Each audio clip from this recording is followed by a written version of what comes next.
United States, particularly since today is the 75th anniversary of the signing of the Washington Treaty, for us, NATO has been the foundation of international security in Europe for 75 years. And we, after World War II, defined ourselves as being part of the transatlantic community. And so that has been the core part of our security policy, and feel that NATO has served its purpose as part of what I described in the panel as the generational goal of a Europe whole, free, and at peace.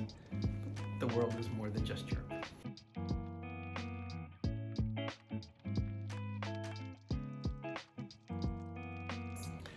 Well, for the US, I think it's important, as our Swedish colleague Ingrid mentioned during the panel, that Sweden and Finland together bring capabilities that unite countries within NATO with a presence in the high Arctic, in the North Atlantic, and the Baltic Sea.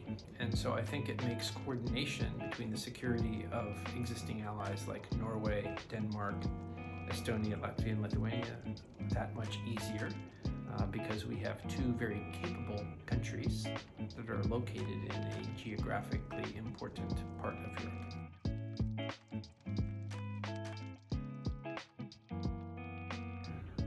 All of the allies 10 years ago, when at the Wales summit, agreed that all allies should meet a minimum of 2% within 10 years. So we are at that 10-year point, and we don't yet have all allies meeting that commitment.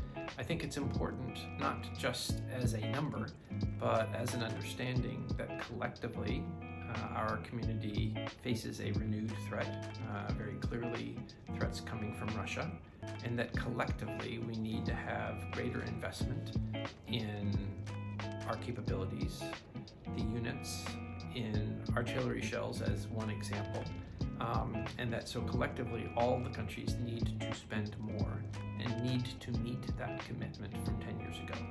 And we're not all there yet. Estonia is one of the leaders.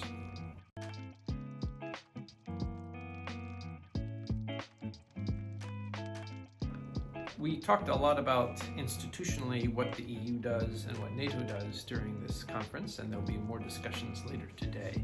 I think what is important, as my colleague representing the European Commission here in Estonia, Vivian, said, is that the European Union has become more of a geopolitical actor because of Russia's war in Ukraine. And I think that's going back to the earlier, function of the European project. And we heard the German member of Bundestag, or former member, talk about the unfinished business in the Western Balkans, and obviously also Ukraine and Moldova. So Europe has had many definitions over the centuries, and I think the expansion of what Europe means as an institution through the European Union shows that Europe as a force for prosperity, security, and stability remains very important, and particularly the two areas of the Western Balkans, Ukraine and Moldova.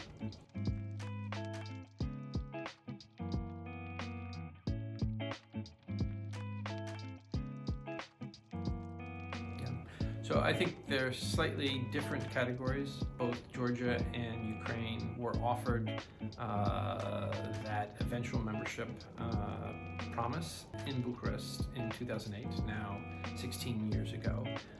The language was adjusted in Vilnius last summer with more differentiation between where Ukraine is and Georgia is.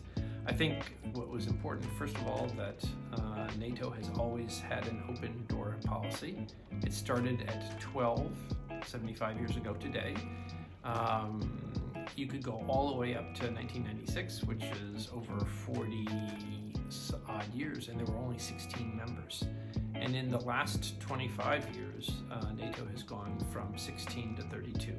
So that shows that, in fact, the idea of the open door is not just a rhetorical line, it has been the reality of the last 25 years.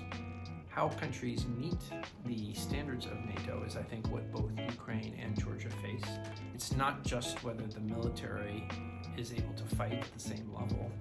NATO is a collection of democracies, and there are also standards, some of which are shared with the European Union, and both Georgia and Ukraine also want to join the European Union.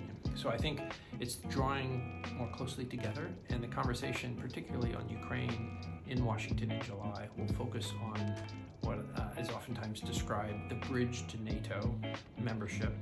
There's not going to be an invitation, there's not going to be a decision, but it's the question of defining the path in that direction. Thank you.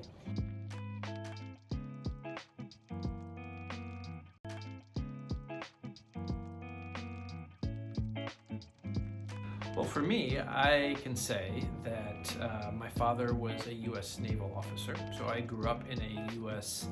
family that was defined by service in the military, and we didn't serve in Europe, but we were part of the wider family of NATO militaries. And so I think that issue of collective security has always been a part of my family and its identity. I think what NATO means for the world is that it helped provide the security for Europe, a continent that had so many great wars, and for 75 years there hasn't been a wide war in Europe. There was, unfortunately, the wars in the Balkans in the 1990s. There is Russia's war in Ukraine now. There was Russia's invasion of Georgia in 2008. But NATO has fulfilled its core mission, which is trying to have a Europe whole, secure, and at peace. And what has happened at the same time is defining and expanding the definition of Europe with an organization that keeps the door open to enlargement if countries desire and meet the standards.